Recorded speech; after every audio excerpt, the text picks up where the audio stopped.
Hello, everyone. I think we are good to start. So, first of all, a very warm welcome to the first online webinar of Intellexia, that is a panel discussion on COVID-19 and international law. We have with us three esteemed panel members, that is Mr. Amit Sinha, Mr. Pushkar Anand, and Mr. Harshit Anand today.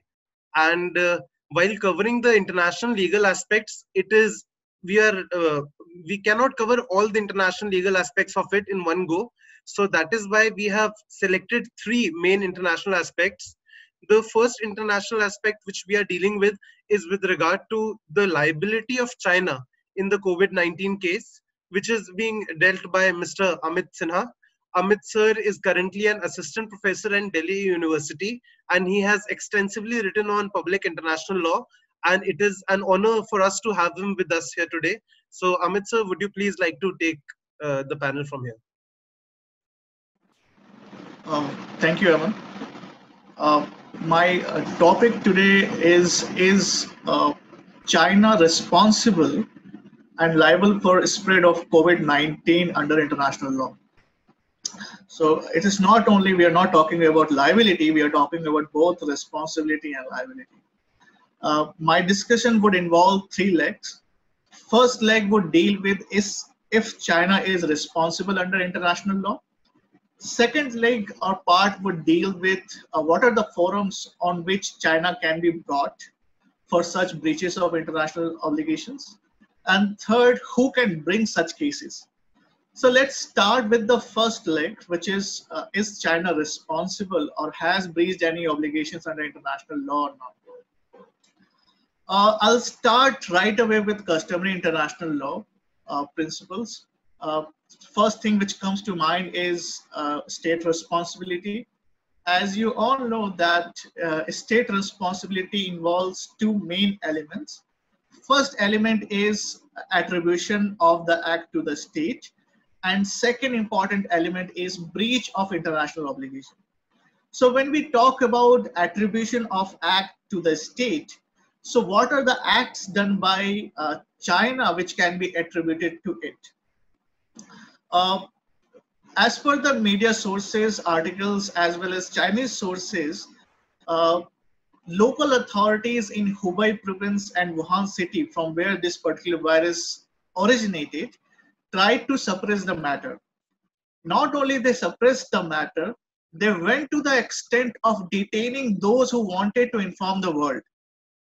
So as per the chief health advisor of CCP, or the Communist Party of China, the local authority delayed in informing the CCP or the highest level of medical personnel that there was a epidemic or coronavirus epidemic which was there. So in that sense, under the principle of unity of state, we can say that local authority, the acts of the local authorities can still be attributed to the state of China, right? So where attribution is, the attribution part or element is fulfilled, that China is responsible for delaying in informing the world about the coronavirus epidemic, it is the act of China is attributable to it. Second important element, which is breach of international obligations, we have to look into international health regulations. When we read these, let me give you a little background. International health regulations were adopted in 2005. It was adopted in the backdrop of SARS virus, which was again an epidemic in 2002, which was again originated in China. So after SARS virus 2002, WHO adopted international health regulations, and Article 6 of this health regulation provides that any public health emergencies of international concerns must be notified to WHO within 24 hours. Now, as per South China Morning Post, the first case of coronavirus was found on November 17, 2019. Other sources say that the first case was found in 8th of December 2019. But China notified WHO in the second week of January, which is almost a month after the first case was found to be there. So technically, in other way, we can say that China violated its or international health regulations by not informing WHO in a timely manner.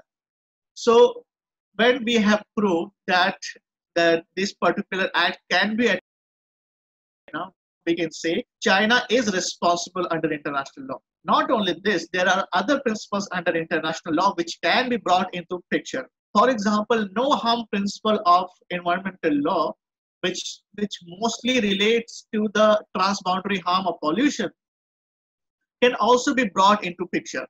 What does this say? It says no country should allow its territory to be used in a manner which is against the interest of other country with respect to transboundary harm or environmental damages as such. The host country must prevent, stop, and redress such things. However, as we know that China failed miserably not informing the others, leave alone WHO. So, since the international health law is yet to be fully developed, I can't see why the principles of environmental law cannot be brought into this field to plug in the gaps of international health regime. Similarly, there's another concept called principles or obligations erga omnes.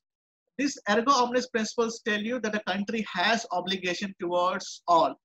It means the country should have obligation towards all the countries in the world. So when this epidemic was originated in China, it was expected from China to inform all the countries in the world that there is an incident relating to epidemic of coronavirus. However, it did not. So technically we can say, as per the existing principles of international law and customary international law, China is responsible for responsible under international law mostly for its delay of not informing others. Let me quote you a study done by University of Southampton. It said, had this virus been informed to others or the world at large, at least 2 to 3 weeks earlier, we would have been able to contain this virus or spread of this virus by 80 to 90%. China not only delayed it, but allowed this particular virus to be spread among its citizens as well as, around the world. So for my understanding, yes, China is responsible under international law. Now the question arises, when there is a strong case against China, at which forum a case can be instituted against China? Which brings us to our second leg of discussion. So IHR, which is International Health Regulations, provide for arbitration. But as you all know that arbitration requires party consent, and China has been consistently telling others or the world that it is not responsible for coronavirus spread. It is very unlikely that he will give his consent for arbitration. Now the second and most important forum which comes to mind is International Court of Justice. As you must be aware that International Court of Justice has three types of these jurisdictions. First jurisdiction is contentious jurisdiction. Basically, state parties or the states decide that they will submit their dispute to ICJ, whatever disagreement they have with each other, with their consent. So the consent is allowed, right? The parties or the states with their consent submit the dispute to ICJ. Which is very unlikely in the case of China. China would never accept this consent or give its consent for ICJ jurisdiction. Second jurisdiction is called compulsory jurisdiction. In compulsory jurisdiction, states give ICJ jurisdiction automatically. For that to happen, the countries have to make a declaration that it accepts the compulsory jurisdiction of court. So on certain matters, ICJ has jurisdiction to those countries which have made the declaration. However, China had never accepted the compulsory jurisdiction of ICJ. So contentious jurisdiction, you cannot bring case against China. In a similar manner, compulsory jurisdiction, you cannot bring case against China because it has never accepted its jurisdiction, compulsory jurisdiction. Third jurisdiction which is there is advisory jurisdiction, which is not enforceable. So if WHO wants to go to ICJ saying if China is asking question of if China is responsible for the spread of COVID-19 under international law, it is very much possible court can give certain decision, and that decision can be treated as having moral and legal weightage. However, it seems unlikely, highly unlikely, because I think Mr. Tedros, who is the Director General of WHO, is very appreciative of China for how China has contained virus according to him. So it is very unlikely that WHO would go to advisory opinion to ICJ. So technically, ICJ cannot be used by states or the WHO for bringing to justice. Now, question arises: is there any other way to bring the case against ICJ against China in ICJ? If we read WHO Constitution, Article 75 of WHO Constitution provides that a matter can be referred to ICJ if there is a dispute regarding interpretation and application of WHO Constitution. Now, it becomes very difficult to frame an issue which holds China responsible under the interpretation and application of WHO Constitution, because it appears to me that WHO Constitution does not have any substantive obligations towards any state. Some experts have expressed that a case can be brought in ICJ using Article 75 of WHO Constitution for being violative of Article 21 of WHO Constitution. So Article 21 of WHO Constitution provides that adoption of international health regulations. They argue that since China has violated international health regulations, therefore it has violated Article 21 of WHO Constitution. But this argument again is very far-fetched, and even if we are able to give ICJ some jurisdiction, China on previous occasions have not accepted the jurisdictions of ICJ, and you all are aware it's totally disregard of its decision of South China Sea because it had not accepted the jurisdiction of South China Sea arbitration as well. So it is possible to bring case against China for its internationally wrongful act before ICJ.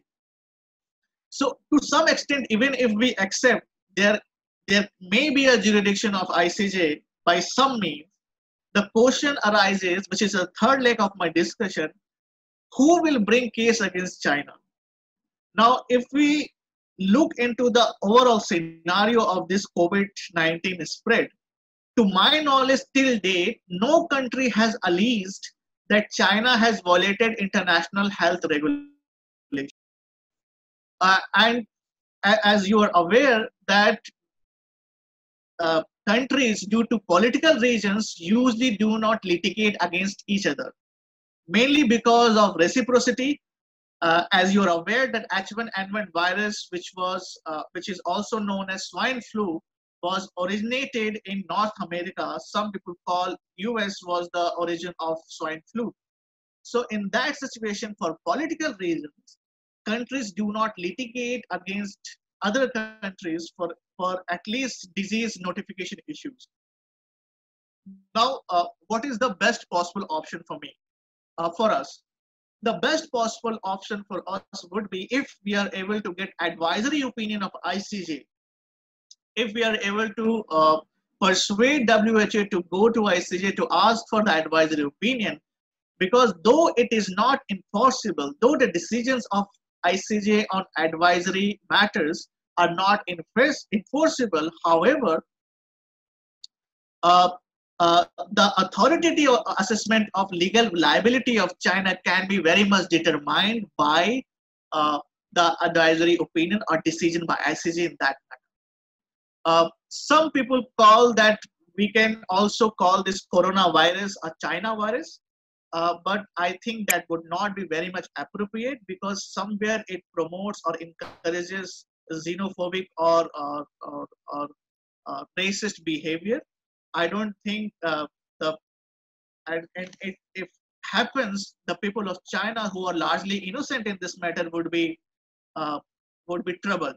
So in that, my opinion would be the best option is to get the advisory opinion, because China has breached its obligations under international law, and it would be a great benefit to all of us if the countries can get an advisory opinion of ICJ holding China somewhere responsible, because it's not going to pay any money, any compensation, no matter what we talk about it. Thank you so much. This was all I wanted to say. Thank you.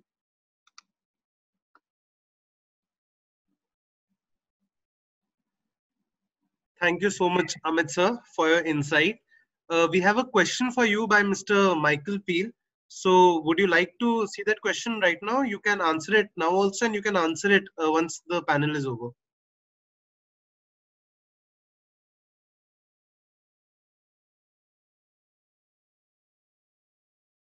You can start with the panelists, other panelists. I'll read the question and give answer at the last. Absolutely, sir. Thank you. Thank you so much, Amit sir. Now, we are well aware that COVID-19 is not only going to affect states with regard to international law, but also investors. And with regard to this topic, we have with us Mr. Pushkar Anand sir. Mr. Pushkar is currently an assistant professor of Delhi University, and he has written extensively, specifically with regard to international investment law. Pushkar sir, I would now like to invite you to take the panel. Am I audible? Yes, sir. Okay, thank you.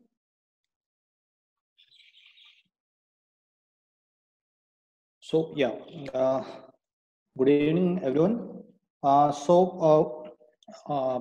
Having set the agenda regarding the impact of COVID-19 on international law generally, one area of international law, a sub-branch of international law, which has seen a lot of debate, which has seen a lot of academic exchange, which has seen a lot of professional engagement, is international investment law. Now, COVID-19 as a disease, it is not just a public health issue. It has become much more than that. Rather than just being a simple public health issue, rather than being just a disease which needs to be contained, it has it has wider implications. It has social implications, it has economic implications, it has implications far beyond, so much so that it has almost precipitated a sort of recession, which is sort of unprecedented. Now, when a situation like this has been precipitated, it is important to understand that how international investment law responds to that, and why is international investment law so much relevant in this situation. Now, what I'll be doing is I'll be discussing. I'll be bifurcating my talk into three legs. First is I'll simply give you a basic idea of what international investment law is and ISDS system is for those who are uninitiated, and then I will go into the nitty-gritties, not too much of technicalities or nitty-gritties. I will go into the detailing of the possible defenses that the states can take in order to save themselves from the possible investor-state arbitration cases. And then finally, I'll briefly recount the debate which exists in respect of international investment law in this time of COVID-19. So to start with, international investment law as a branch of public international law consists primarily of bilateral investment treaties or investment chapters of free trade agreements. So these agreements or these chapters of free trade agreements, what do they do? These agreements or treaties are signed between states which undertake to protect the investors and the investments from each other. So just to put things in perspective, if India and UK have signed a bilateral investment treaty, then UK undertakes to protect Indian investments which are made in the United Kingdom, and India takes to protect the UK investments or investors which have made investment in India. The best example is the Vodafone dispute, which all of you must be aware of. Now, the Vodafone dispute is something which started merely as a tax dispute in India, and now this dispute has escalated to the level of an international investment arbitration. So once the Supreme Court decided that the Vodafone does not need to pay the tax, the legislature, the Parliament of India amended the legislation retrospectively and then again imposed the tax obligation on Vodafone. So Vodafone did not approach the Indian courts this time. It used the bilateral investment treaty, and it went to investment treaty arbitration. Now, the question arises: what are the things, what are the obligations which are contained in these bilateral investment treaties? So the obligations which are contained in these bilateral investment treaties are the most important of them all is the rule against unlawful expropriation. Now, the rule against unlawful expropriation is a rule of public international law also, which you would find independently of the bilateral investment treaties. But the bilateral investment treaties and international investment law has consolidated this particular rule of public international law and in a way has internalized it. So the rule against expropriation is one of them. Then there are rules which prohibit any kind of unfair and inequitable treatment. So in the international investment law terms, it is known as fair and equitable treatment. So any conduct of the host state is the state where investment is made. So any conduct of the host state where investment has been made, if it is unfair to the investor or if it is inequitable to the investor, then it will be said that the host state has breached fair and equitable treatment standard. The other two obligations are non-discrimination obligations, which are basically MFN, most favored nation treatment, and national treatment standards. Now, these national treatment standards and most favored nation treatment standards, they operate mostly like they do in the context of trade. So these are some of the obligations. Apart from these, there are obligations related to repatriation of payments. There are obligations related to compensation in case of armed conflicts. That is, if something happens to an investment which has been made due to armed conflict which takes place in the host state. So these are the obligations which are there. Now, without going too much into detailing of all these provisions, now these are some of the pointers which you can further build upon. So now let's come back to COVID-19 and how COVID-19 and international investment law are entangled with each other.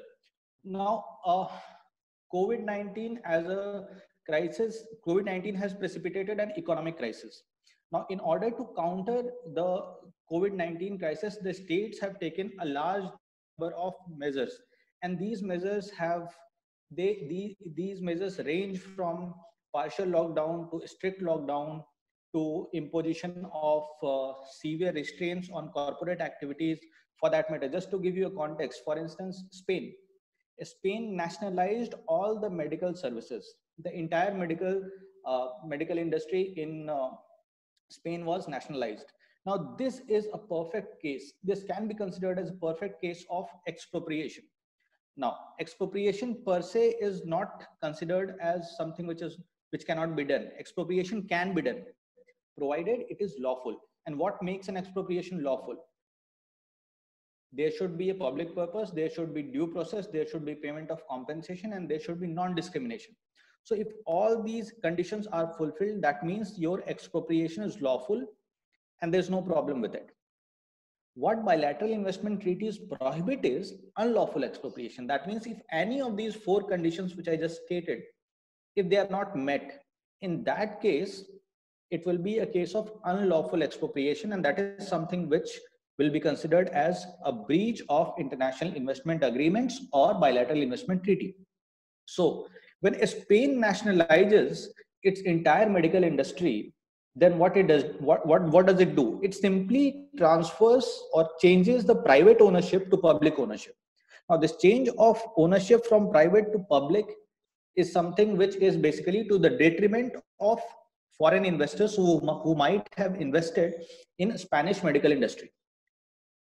Therefore, let us assume that there is a country X, and that particular country X has a bilateral investment treaty with Spain. Now let us assume that Spain did not pay compensation, or the compensation which was paid was not adequate. In this case, that country, that investor from country X could bring a case against Spain in form of investment treaty arbitration. Now, again and again, what I'm repeating is investment treaty arbitration. So the question arises, and one of the most contentious issues under international investment law is the concept of investment treaty arbitration or investor state arbitration. Now, why is it so contentious? The reason why it is so contentious is this, that unlike other branches of international law generally, for instance, if you look at WTO, WTO is again a branch of public international law dealing with regulation of trade. But under WTO law, a private investor or a private individual is not empowered to bring a case before the WTO dispute settlement body. Whereas in case of investment treaty arbitration, the bilateral investment treaties or the international investment agreement. Please mute their mics. I think some of the mic is.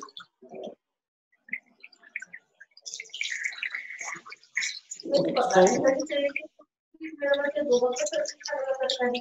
Mohammed Mahtab, please. Okay, so right. I'm sorry. So what I was, yeah. So investment treaty arbitration or investor state arbitration, investor state dispute settlement. So investor state dispute settlement is a mechanism of dispute settlement which is provided for in the international investment agreements or the bilateral investment treaties. So it empowers a private investor to bring a case against a sovereign regulatory action or a measure which is taken by the host state. Now, for instance, the example which we had taken, the nationalization of medical industry by Spain. So here, nationalization of medical industry by Spain is a regulatory measure. Now, if any foreign investor is not satisfied with this particular regulatory measure, or if he feels that he has been adversely impacted, then the investment treaty, bilateral investment treaty, gives that particular investor a right to bring that particular case against Spain. Now, what this mechanism essentially does is this: it equates a private individual or a multinational corporation to that of the host state. Now, this is something which is a departure from the traditional statist understanding of international law. Now, it was one of the primary reasons why India in 1965 did not sign the ICSID convention. Specifically, India made this objection that by empowering a foreign investor to bring a case against a sovereign state, you are bringing investor at par with a sovereign state. Now, this has been considered as one of the most contentious issues in international investment law. Now, so again, coming back to our issue. So you see, I've given you one example of how COVID-19 related regulatory measures can be subjected to challenge under international investment law. Now let us assume another scenario. Let us assume that some countries, let's say all technologically advanced countries, resourceful countries are involved into developing the COVID-19 vaccine. Now let us say some country develops a vaccine, and of course, since it is a pandemic, therefore each and every country, whether resourceful or without resource, would be requiring this particular vaccine. There may be a possibility, of course, we have not seen, there may be a possibility that in order to meet the needs of the people, some country might issue compulsory licensing compulsory licensing in respect of that vaccine which has been recently developed. Now the point is this: IPR's intellectual property rights are considered as investments under the bilateral investment treaty.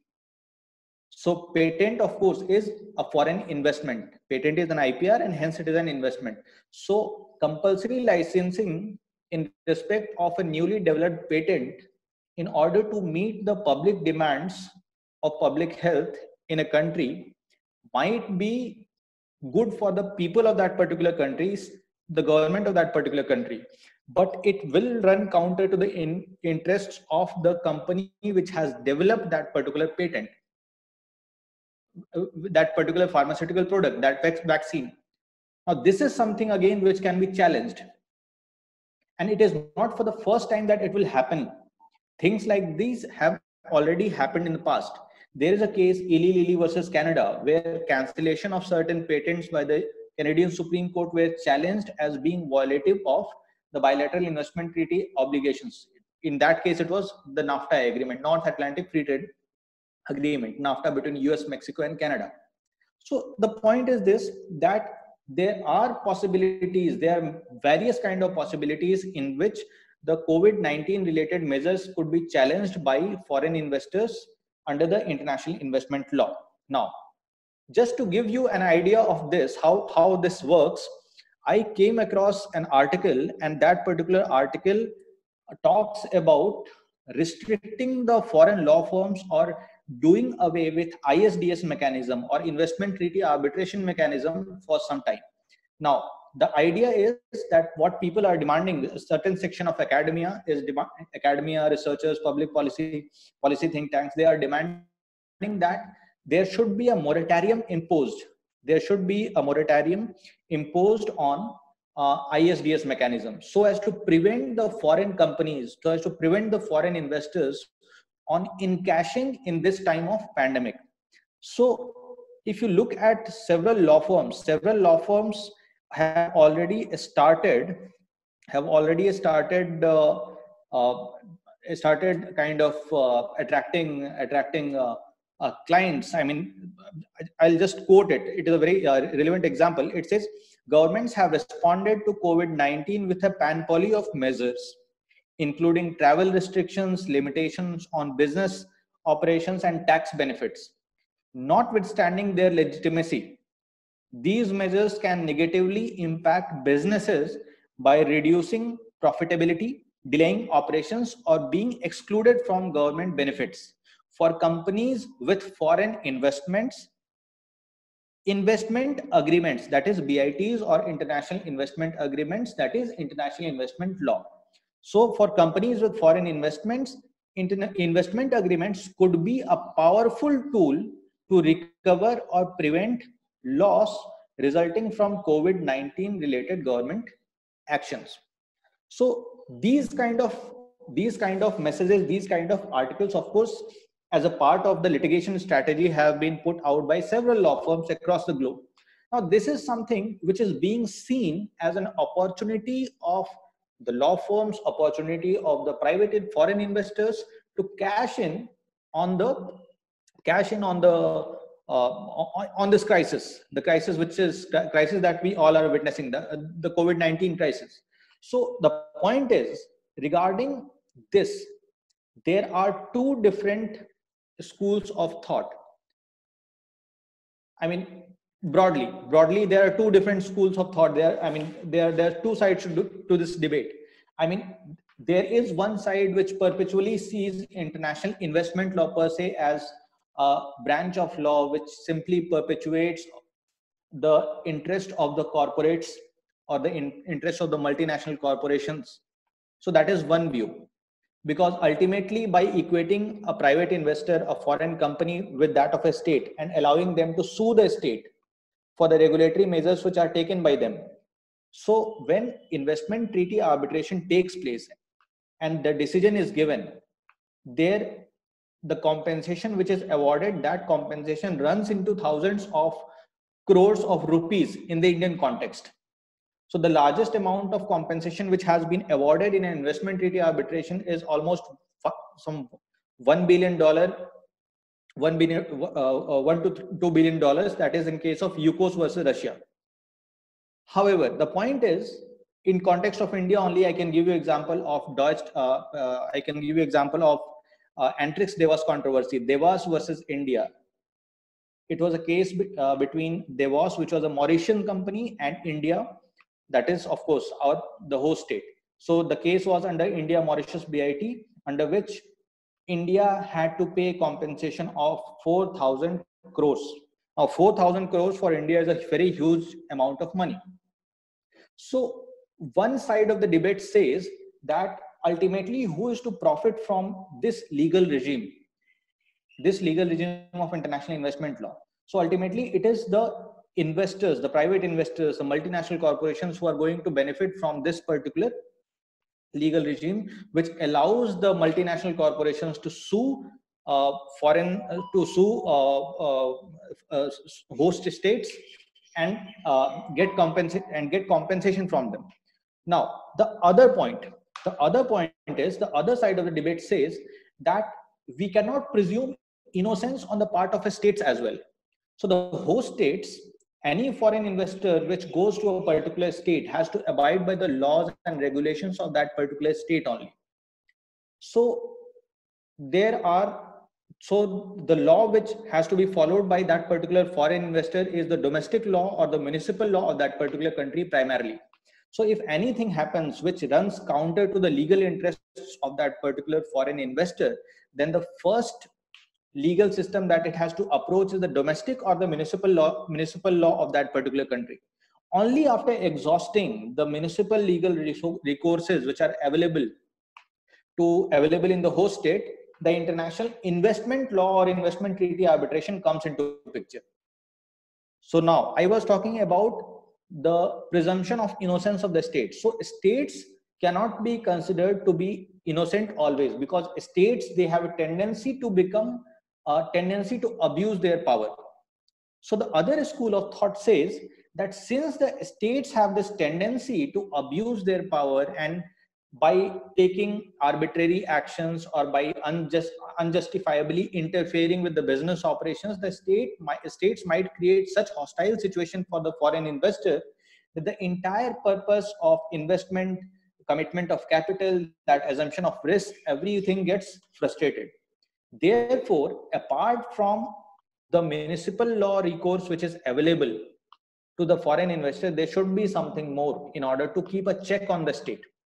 And that something more in the context of international investment law is investment treaty arbitration. So this school of thought says that investment treaty arbitration, ISDS mechanism, investor state dispute settlement mechanism under the international investment agreements or bilateral investment treaties, it is essentially a form of, it is essentially a way to maintain international rule of law. Now, of course, when we say rule of law, then rule of law, understanding of rule of law in a national, in a municipal or domestic law setting, it is quite different from the understanding of rule of law at an international level, because we are talking about a society which consists of sovereign states. So this school of thought says that no, ISDS mechanism should be there. So in the context of COVID-19, the debate between these two different bodies, the debate between these two different schools of thought, one which views international investment law as a capitalist conspiracy, and the one which views international investment law as a mechanism for maintenance of international rule of law, has intensified. Now, coming to the last leg of, I'll just take 5 more minutes. Coming to the last leg of my discussion on this issue, I just wanted to briefly touch upon the possible scenario where the action of a state is challenged. Action in context of COVID-19 is challenged by is challenged by a foreign investor, then what might be the possible defenses which the state may have? Now, first of all, let me contextualize this by giving you an example of Philip Morris versus Uruguay. Philip Morris versus Uruguay is a case which is related to plain packaging or pictorial warning requirements on cigarette packets, which required more than 90% of the cigarette packet should be covered with graphic warnings, written warnings. Now, this particular measure was challenged by Philip Morris International, which is a US company. So Uruguay said that we will have 85% pictorial warning requirement. So this was something which was not, which was met with opposition by Philip Morris International, because they thought that by reducing the space for using their logo, using their trademark, it would basically diminish the sellability of that particular product. So they filed a case against Uruguay in form of investment treaty arbitration. Ultimately, the tribunal said that the right to protect, right to regulate, or right to take measures for protecting the public health of the citizens is something which is considered as the police power of the state. Now, police power is something which is a sovereign attribute of the state. So police power under customary international law is something which may come to the rescue of the host state when the host is trying to justify that the measure which it has taken, it is there for the protection of the public interest. It is there for the protection of the interests such as health, environment, morals, etc., etc. In this COVID-19 context, it would be health. So police power is an argument which has been relied on by several states, and it has been upheld by several arbitral tribunals as well. Of course, to be fair, the police power doctrine, since there is no system of precedent under international investment law, for that matter, under international adjudication altogether, therefore, even the police power doctrine, the scope of the doctrine is a bit, it is a bit debatable, but mostly it has been met with approval by several arbitral tribunals. So yes, police power doctrine is one of the basis on which the states can justify their regulatory measures. The other is the inbuilt treaty exceptions which are there. For instance, all of you who have taken international trade law would be aware about Article 20 of GATT, General Agreement on Tariff and Trade, which provides for several exceptions, several grounds of exception. So more or less, not exactly like GATT, but then in more or less under international investment agreements or bilateral investment treaties, there are certain treaty exceptions which are there. And those exceptions basically are on the ground of health, environment, essential security, public interest, etc., etc. So those treaty exceptions could be invoked by the host state, of course, subject to requirements such as non-discrimination, due process, and then, of course, there is another requirement that those grounds which are provided in the general exception should not be used to unjustifiably restrict investment. So that is something which has to be taken into consideration. And ultimately, coming to the customary international law principle of necessity under Article 25 of Articles on State Responsibility, that is also something on which the states can rely in order to justify their actions, in order to justify their regulatory measures. Now, in order to understand the interplay, now, of course, the threshold of applying Article 25 under international Article 25 of Articles of State Responsibility, it is a bit high, in the sense that it requires that it should be the only measure which should be available. It should be the only option which should be available with the state. I mean, if there is any other least restrictive option which is available with the state, then the state should go with that. Then the customary defense of necessity will not be available. And then the state should also not have contributed to the situation which led to a state taking the regulatory measure. For instance, I mean, let's simply presume a situation that there is a country X, and that particular country X got the news of pandemic, got the information regarding pandemic, and it did not take timely action. It was busy with something else. It was busy preparing for something. So that country ignored, that country was negligent in taking right steps at the right moment. So arguably it can be considered that a state, that particular host state, in a way has contributed to the widespread of that pandemic. And once, because of your negligence, it has spread widely. Now, in order to counter that, what you are doing, you are imposing very harsh conditions in form of strict national lockdown, or in form of, let's say, coming down heavily on coming down heavily on the corporate the industries, or by imposing very harsh labor restrictions or something like that. So the point is, here is the point that I want to make is this, that the contribution of the host state will disqualify the application, or will disqualify the state from applying Article 25 of Articles of State Responsibility. So that is something which, of course, has to be understood. So broadly, these are basic defenses which can be taken. But of course, the applicability of all these defenses which I have just told, they depend a lot on the context and the facts and circumstances of any particular case which arises. So until now, we have not seen any case specifically challenging COVID-19 measures, but I am sure that there will be some cases under ISDS which will be challenging the regulatory measures which have been taken by host states to counter COVID-19 pandemic. Okay, so with this I'll stop, and I'll take up questions. Maybe after the third speaker speaks. Okay, thank you. Over to you, Aman. Thank you so much, Pushkar sir. That was indeed an in-depth analysis of the investment law part with regard to COVID-19. We have some questions for you. We'll take up them in the last. Now I would like to invite our third panelist, that is Mr. Harshit Anand. Harshit Anand is currently an associate at Khaitan Calcutta office.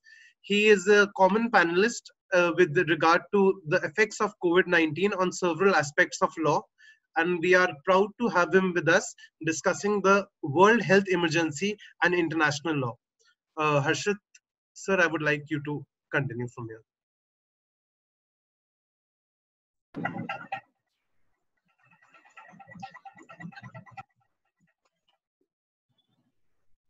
Good evening, everyone.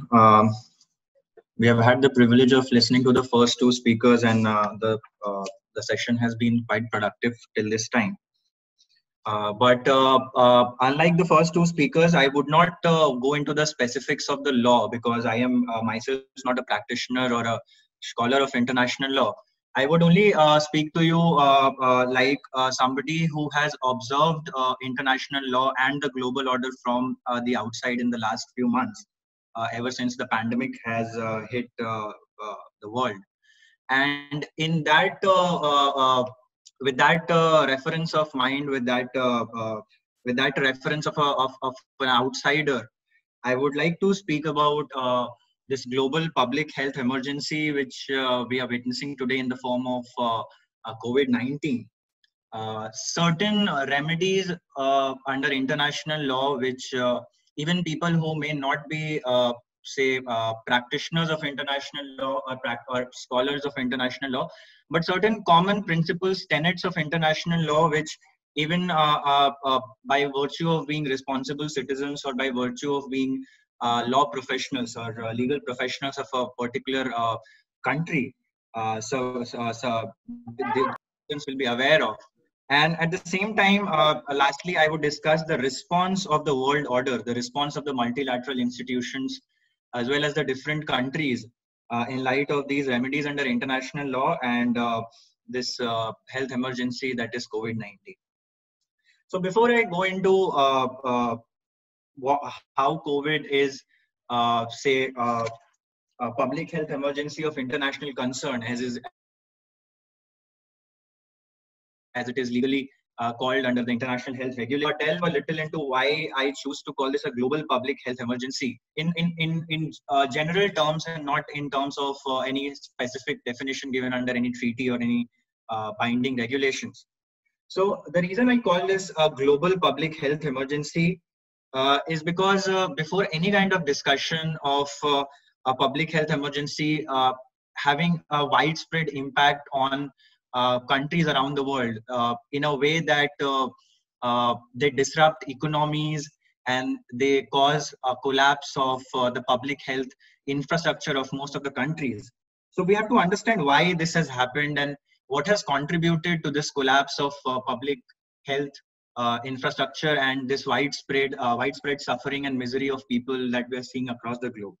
So to understand that, we have to first discuss something that I would like to call and something that I have observed in the sense called the global systems of stratification, quite akin to the systems of stratification that we see in our local jurisdictions or in case of countries, so to speak. So just to give you a small data, and this is the data of the United Nations, and pretty old data, not very updated also. So as per the Population Reference Bureau of World Population Data Sheet of 2005, so more than half of the world's population lives on less than $2 per day. And $2 per day is significant because this is the internationally defined poverty line.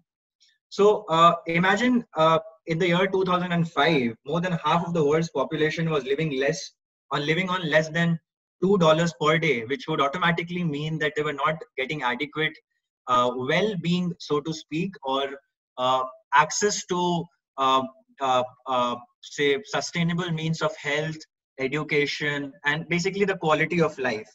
And ever since 2005, now we're in 2020, the situation has only exacerbated and the situation has not improved in any manner. Even during the pandemic, we have seen examples where billionaires across the world have only doubled or tripled their wealth. But at the same time, we have seen widespread suffering of people belonging to the lower strata. If we take the example of India, where we have seen that people in different parts of the country have suffered a lot due to the widespread economic inactivity caused by the lockdown. But at the same time, we have seen companies becoming richer or companies getting more investment even during the pandemic situation. Companies like Reliance Jio, or even companies like Tesla in the United States or Amazon in the United States, getting huge investments and at the same time multiplying their wealth manifold. So all of this only goes on to show that this income inequality or the difference between wealth and poverty has only increased ever since this World Population Data Sheet was published in 2005. Now, this global economy, which is governed by, say, a number of multilateral institutions and also nation states and financial players. So we can roughly classify the global order into three parts. The first being, say, the first world, which are the rich industrialized countries. The second being the socialist countries, which ideally in today's world are not so much in existence. So what remains is the first world countries and the third world countries, which are basically the mixed economies like India and Brazil and other upcoming economies. So apart from these, what has also gained prominence in the last few years is the concept of something called the fourth world. Certain scholars and jurists of international law, they have gone on to say that this discussion around the first world and third world is very straitjacketed and very archaic, and it does not capture within its fold the different kinds of suffering or the different kinds of complex structures of inequalities which exist around the world.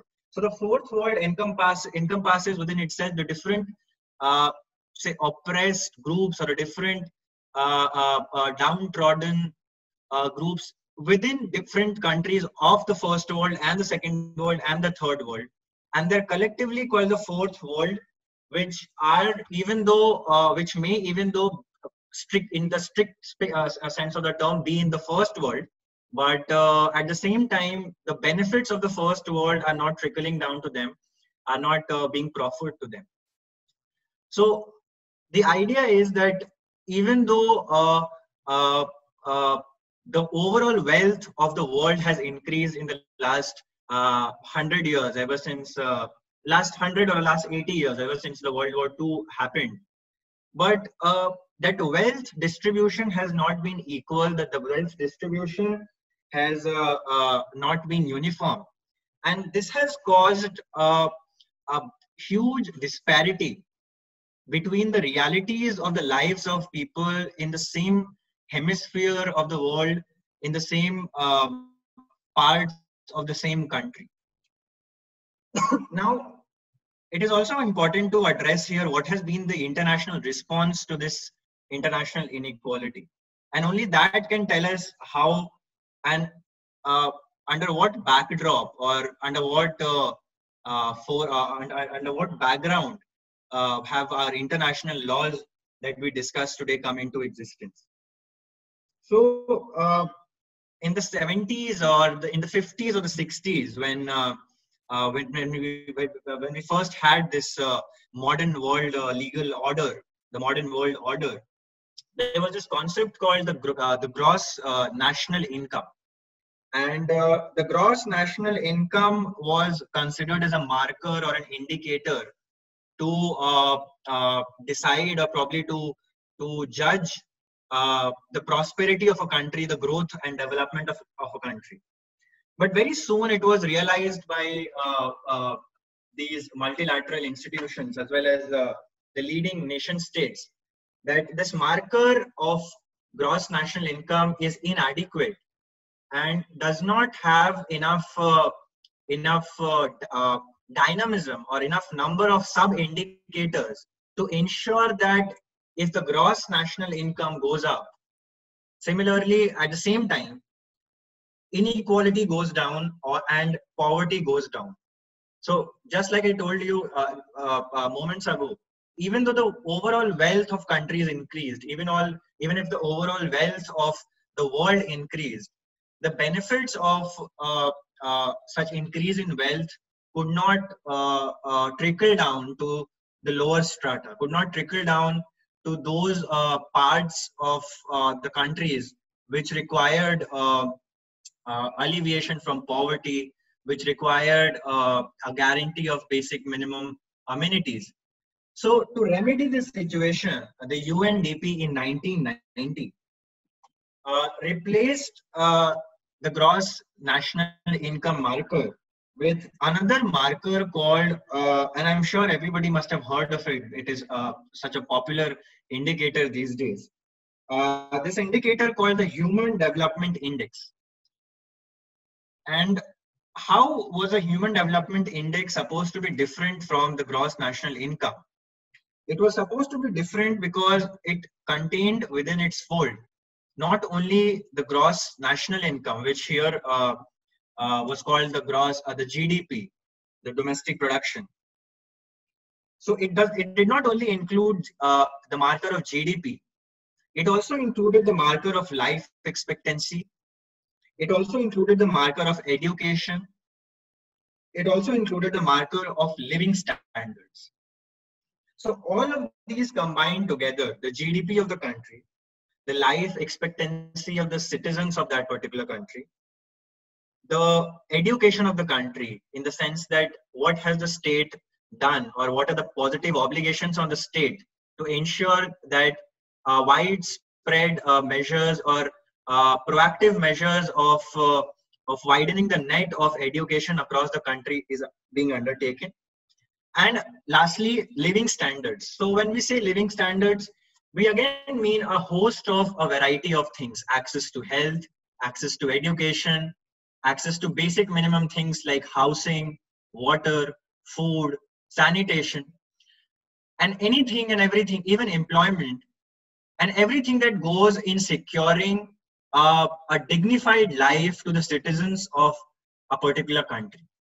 So the aim of the Human Development Index was to ensure that all of these markers are taken into account And only when the country does well on all these markers will the human development index of the country go up. Now, in line with this, the United Nations kept a very vibrant and a very dynamic definition of human development also. So human development was not only measured in economic terms, it was not only measured in terms of a person getting a job and getting some money, some regular money out of it. Human development was referred to and defined as a holistic development, which included, again, guarantee of health, guarantee of education, guarantee of employment, guarantee of a dignified life, guarantee of equal opportunity, and all other guarantees which we usually see are guaranteed by the constitutions across the world, as well as other municipal laws which are enacted in consonance with those fundamental principles of the constitution. But even after that, in the year 1999-2000, another report was published, which was called the World Development Report of 1999-2000, entering the 21st century. And in that report, what was highlighted was the disproportionate control and consumption of global resources. So it was again seen that even after the marker of development was changed, the habits of countries, the habits of the citizenries in the countries did not change for the better. There was still a disproportionate control in the sense that a very minuscule minority controlled and consumed a very large proportion of the resources available, which did not make those resources available to the majority of the people of the same country who, as per these guarantees of the United Nations and other human rights conventions, were also a party to, were to get those obligations, those positive compulsory obligations. For example, in the report it was mentioned, and this is a 1999-2000 report. So you can imagine that this is what I'm talking about is something which is a data which is 20 years old. So you can only imagine what has happened in the last 20 years and how things would have progressed in the last 20 years.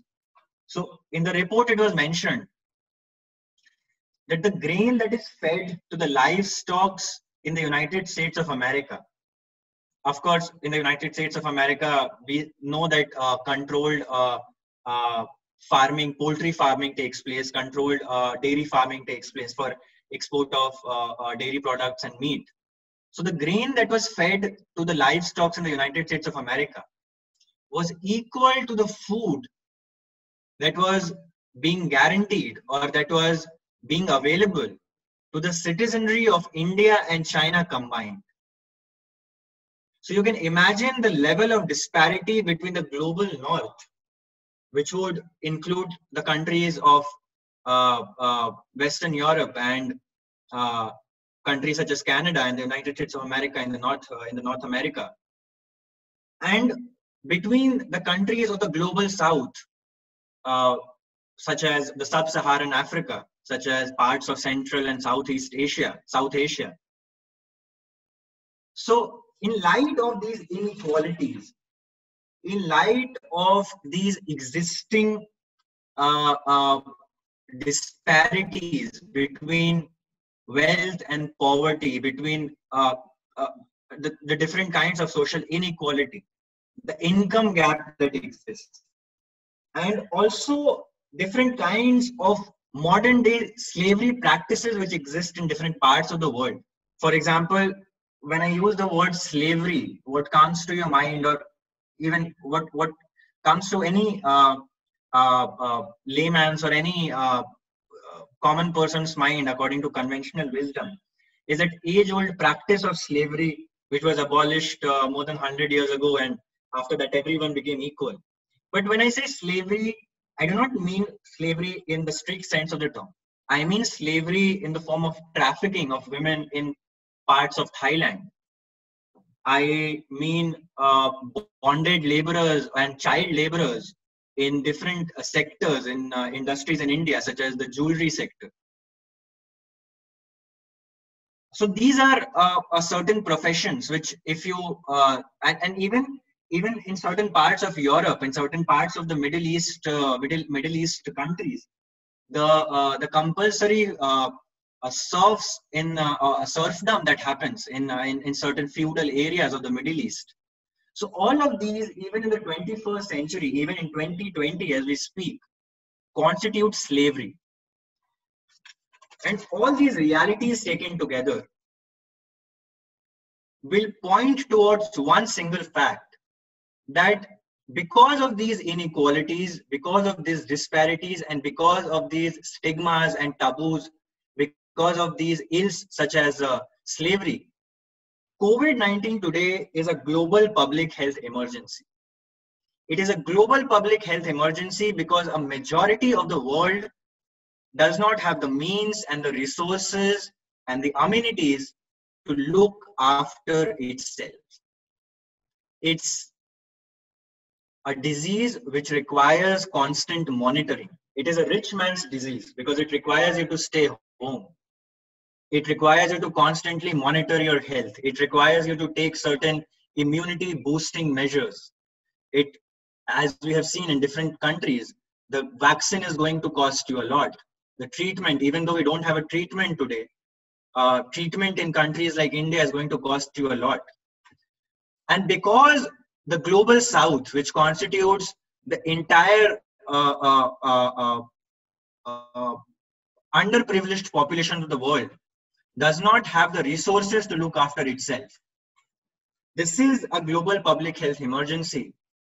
And the responsibility of multilateral institutions and the states all across becomes very important as far as combating this this disease and combating the spread of this virus collectively with cooperation becomes very, very important.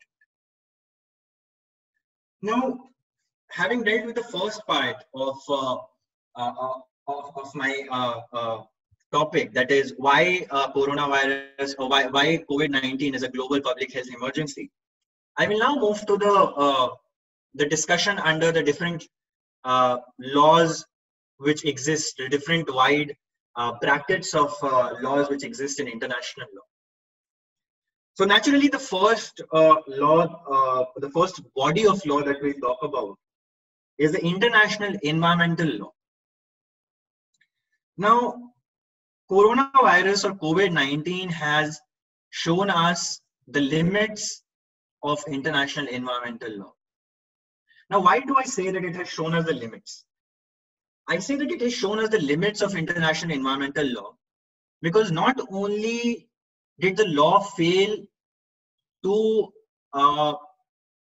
enforce a mechanism or put in a mechanism which could ensure that something like COVID-19 did not happen, but also because the law or the body of law is inadequate to deal with the ramifications of COVID-19 and all the environmental concerns that are going to come with COVID-19. There's a very, I don't know if all of you have read it or not, but in April 2020, in this very famous online magazine of the United States called The New Yorker, an article was published which was called "The Pandemic is Not a Natural Disaster." It was authored by somebody called Kate Brown. And if you were to go to the internet right now and if you were to type "The Pandemic is Not a Natural Disaster," Kate Brown, you can easily access that article. And I would recommend that everyone who is interested in COVID-19, the causes, the concerns, and how our lives are indispensably and inextricably linked to the lives of the flora and fauna around us, that article becomes a very compulsory, a very engaging read. So I would like to borrow certain pointers from that article, in the sense that the article argues that like countries are trying to make you believe, or like WHO is trying to make you believe, the pandemic is not exactly something which has happened due to natural causes, or this is not something that is only triggered by something which was out of control of man's hand. For example, under international environmental law, we have a convention on international trade in endangered species of wild fauna and flora. I'm sure anybody here who has studied a bit of international environmental law, either in law school or probably in the course of preparing for some moot court competition, or probably writing some research paper, or in some ordinary course of reading, would know that a citation, that a convention of this sort exists. It's a very important convention in international environmental law. Now, under Appendix 1 of CITES, all 8 pangolin species have been transferred to this appendix. All 8 pangolin species are a part of Appendix 1. And Appendix 1 is basically in relation to prohibition of international commercial trade. Now we know that in the wet markets of Wuhan, from where in all probability this virus originated, the international trafficking of pangolin was in full flow. There's another reason why Wuhan was chosen as a possible point of wet markets, because a lot of demand came from the Western countries, and these Western countries, the traders, the exporters and the importers of these Western countries, they wanted a common convenient point from which these consumable animals, and even some prohibited animals such as pangolins, were trafficked to different parts of the world. So because of this reason, Wuhan was chosen as a convenient spot. So not only was the international environmental law, specifically CITES, unable to stop the trafficking of pangolins, CITES was also incapable of adhering to one of the basic tenets of international environmental law, which talks about limiting the habits of overconsumption. Now, what do we mean when we say overconsumption? We mean overconsumption in the sense that the minuscule minority, which is the privileged minority, which is the rich minority, consumes almost 80% of the overall resources which are consumed worldwide. And the rest 20% is left to be consumed for the larger majority, which is comparably not that affluent. It is one of the tenets of international environmental law that this overconsumption has to be limited, and this overconsumption, one of the ills of modern day consumerism, has to be limited so that the undue pressure which is being put on the environment, on the environment in the form of these wet markets, not only in Wuhan but in different parts of the world. It's not like wet markets after Wuhan have ceased to exist. We still have a lot of wet markets in the world. So it was one of the guarantees of international environmental law that to curb overconsumption, that to curb the menace of consumerism, things like wet markets will be consumed, the trafficking of animals like pangolins will be stopped. But international environmental law completely failed to keep that promise. Now the burden can lie on a lot of actors. It can lie on states, it can lie on the multilateral actors. But the fact remains that either due to state inaction or due to the lack of willingness of these institutions such as the WHO, also the global financial players, the technocrats who have influence across the world, because of their unwillingness or because of that lack of willpower to genuinely enforce the provisions of this law, we have seen something as horrific and something as life-altering as COVID-19 being a part of our daily lives now. Now, apart from this, what are different other avenues of international environmental law which will be invoked or which will become relevant as the menace of COVID-19 continues to grow? We will see that a lot of construction will take place irrespective of the safeguards provided by international environmental law, so as to build new hospitals, build new quarantine facilities. We will see that a lot of non-biodegradable waste will be generated due to all the different activities that are being taken up by different health professionals across the globe.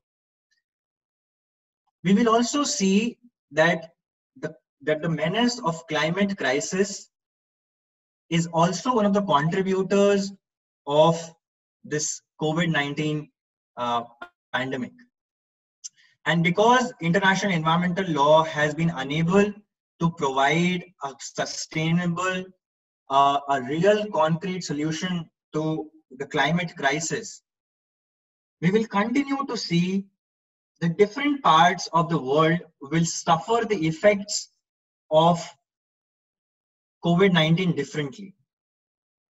The parts of the world which are already very polluted or which are being constantly polluted will see more people falling to a respiratory ailment such as COVID-19. But parts of the world which are still better off, such as the Scandinavian countries, will see less mortality, will see a lesser havoc being created by COVID-19. So all of these factors taken together show us that because the tenets of international environmental law were not enforced effectively, we could not contain COVID-19 effectively and in time. Now, what else is there in international law which can guarantee state action or probably actions by WHO? So the first thing that comes to our mind, and something which I'm sure everybody here would be aware of, is the international health regulations and something called the Public Health Emergency of International Concern under this international health regulation.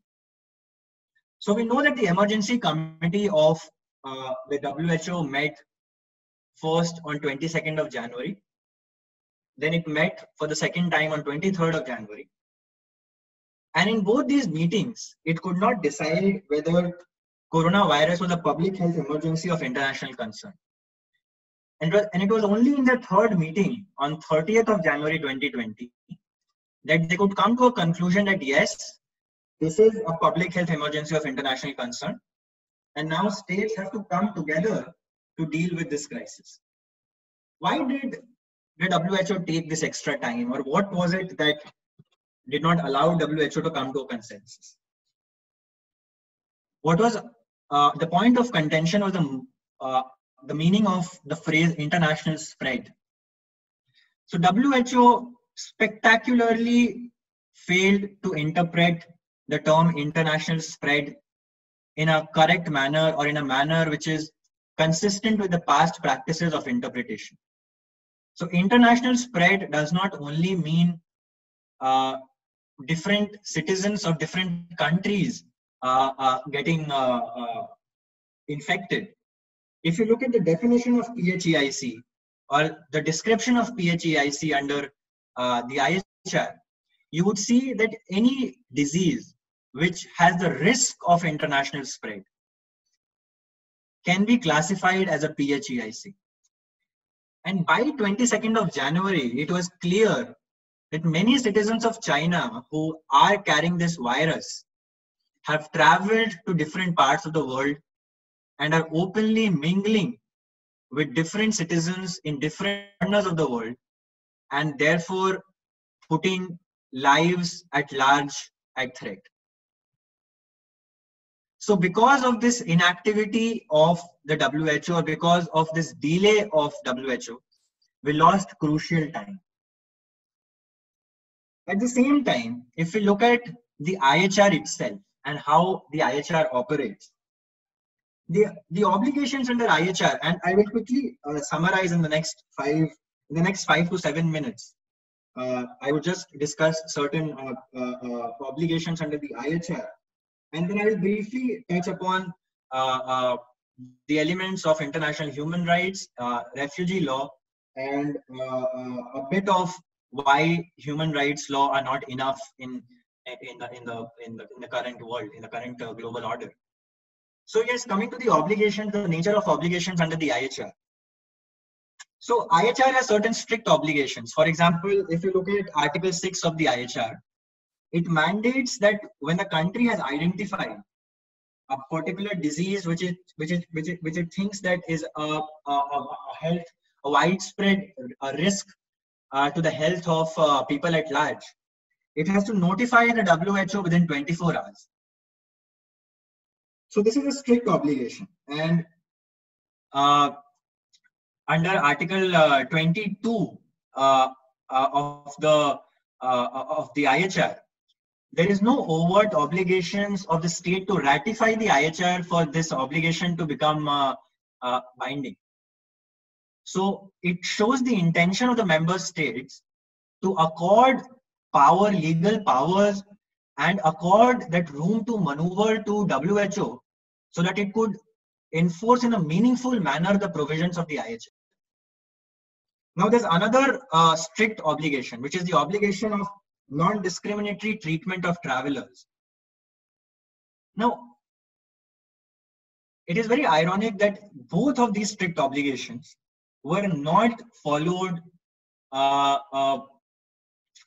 in the strict sense of the term, or were not adhered to, complied with by most of the countries. And I think, as one of the co-panelists have already discussed the case of China, that China spectacularly failed to inform the WHO regarding the existence of COVID-19, and it could only somehow in a very vague manner inform the WHO that there was some strange pneumonia cases happening in different parts of Wuhan, and did not even bother to go into the depth of the origin of the virus. And it was only after a very long period of time, after a month or so, or after at least 20 days, that the WHO was informed that something of this sort is happening in certain parts of China. At the same time, we have seen that as soon as coronavirus or COVID-19 became an international phenomenon, countries began closing their borders and resorted to that very medieval or that very ancient way of protecting its citizens, that is by sealing its borders, which is again somehow a violation of the strict obligation, that is non-discriminatory treatment of travelers. And I'll come to this in the refugee law part also. But most of the countries, they asked citizens of other countries to go back, and they sealed their borders and shunned any kind of responsibility vis-a-vis the citizens of different countries. So we see that the strict obligations under the IHR were not complied with by the countries and were not taken seriously at all.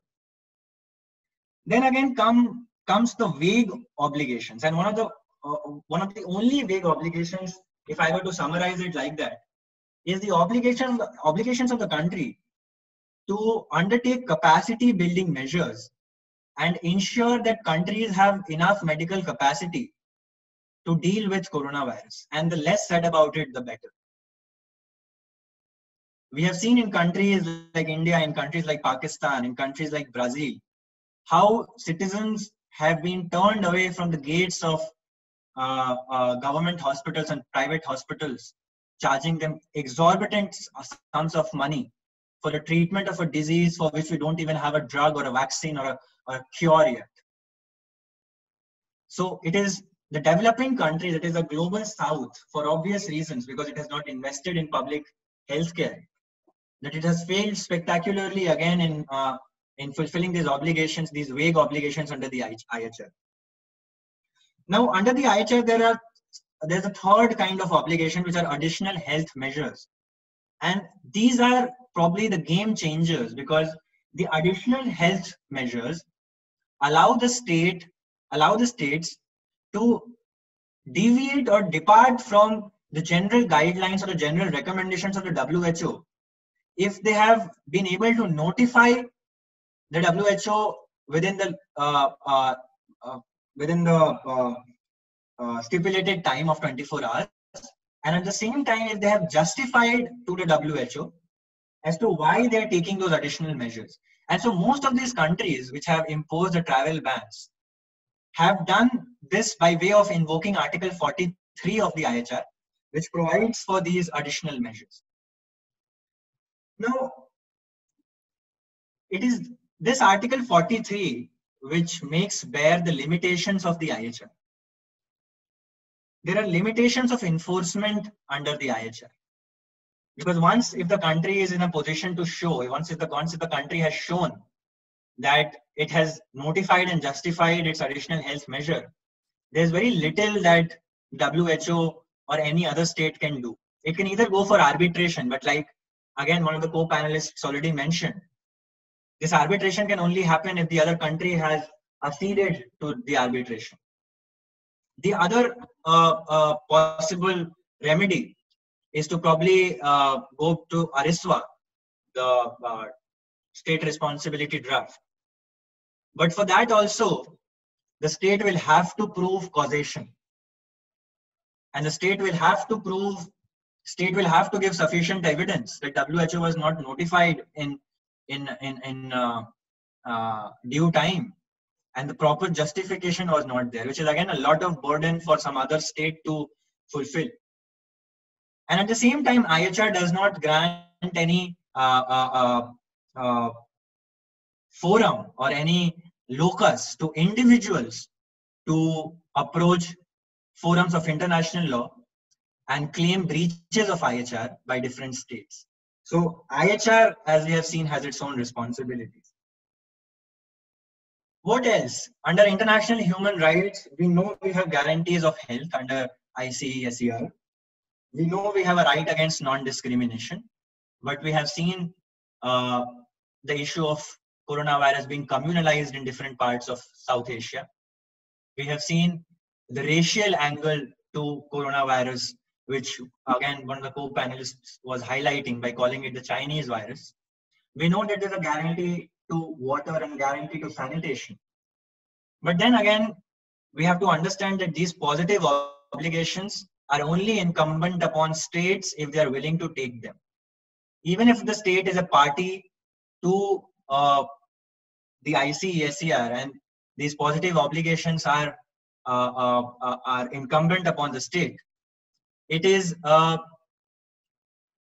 very difficult to prove in a court of law. It is very difficult for other states to prove causation and to prove that the country has failed to discharge its obligation, fulfill its obligations under these different treaties. And at the same time, individuals can hardly do anything about it. We have also seen a failure of the international refugee law. We have seen countries like the United States engaging into an onslaught of deportation measures, the cancellation of the suspension of the H-1B visas, the L-1 visas, which are straight away not in the strict sense of the term part of refugee law, but again a denial of human rights, a denial of the obligation to look after the health of not only citizens, but also the health of every individual, every person who is within the boundaries of that state. At the same time, the United States has again started deporting individuals who it believes are not the proper legal citizens of the country, which is in direct contravention of the principle, the customary law of non-refoulement under international refugee law. So all of this discussion taken together, the discussion of environmental law, the discussion of international health regulation, the human rights, the refugee law, it shows that although we have a rich body of laws in text, in theory, but the background in which, or the reality in which international law operates is not a vacuum. There's a lot of political motivation. There's a lot of leading, a lot of direction given by rich finance houses, by the first world countries such as the United States. And until and unless we see not only a liberal order in text of ensuring human rights, of ensuring humanitarian laws, of ensuring humanitarian access, of ensuring rights to refugees, of ensuring food, water, sanitation, and health. If not only liberal guarantees in the text, but as long as we don't see actions of the states by proactive collaborations in practicality, by proactive collaborations which show that these states are actually genuinely willing to collaborate and come together to establish a world order which can collectively and in a collaborative manner tackle this crisis of COVID-19. Because COVID-19 has altered life has altered life forever, because life hereafter is not going to be the same for a majority of the population.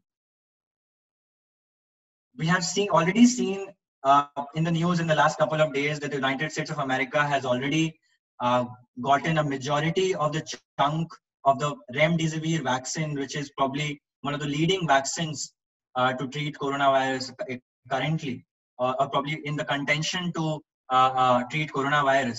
So unless we see collaboration by the first world countries with the global south to deal with these issues, we will not see the global order or the world order making effective use of the international law, the provisions of the current international law to deal with COVID-19.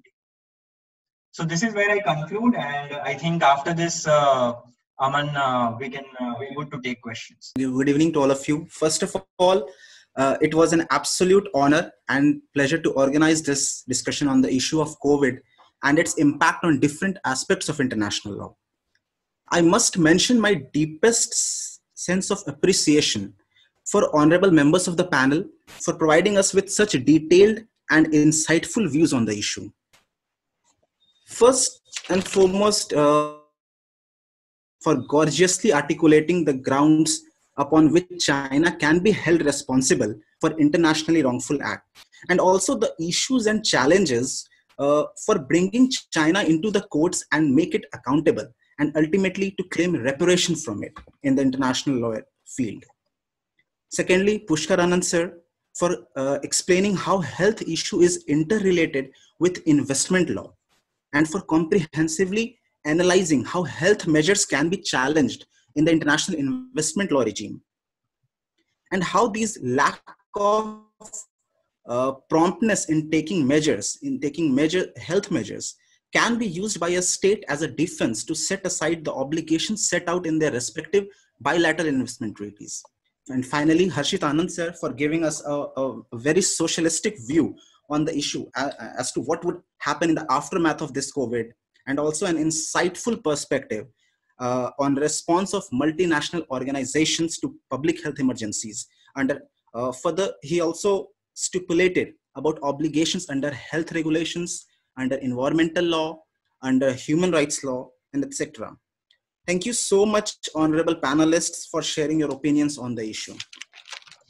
I would also like to acknowledge our team at Intellectia, without whom it would not have been possible for us to host this event. A big thanks to our social media team, Radhika Chawla and Priyansh Priyadarshi, our technical support team, Mohammad Mehtab and Tanya Yadav, and last but not the least, Mr. Aman Naqvi, the co-founder at Intellectia, for his vision to have this event at the first place. Lastly, I take this opportunity to extend my appreciation to all the participants of this discussion who have made this event. It is because of you people this event is a success. Guys, this was only the first online discussion that Intellectia has organized, and we have already seen participants from countries other than India. And we are committed to bring more such webinars and online discussions for all the international enthusiasts out there. Guys, we hope to see you all again in our next upcoming events. So please stay tuned to our social media platforms. You can find us on social media handles Intellectia, spelled INTLEXIA. You can find us on Instagram, Facebook, LinkedIn. We have also provided the link in the comment section. Guys, please follow us on social media platforms so that you don't miss out on updates and upcoming events. We will also be uploading this video on YouTube. So please subscribe please subscribe to our channel on YouTube as well. And certificates of this online discussion will be sent to your registered email probably in the next week or so. So yes, I think I believe we shall take leave. Once again, thank you so much all the participants and honorable panelists for making this event a success.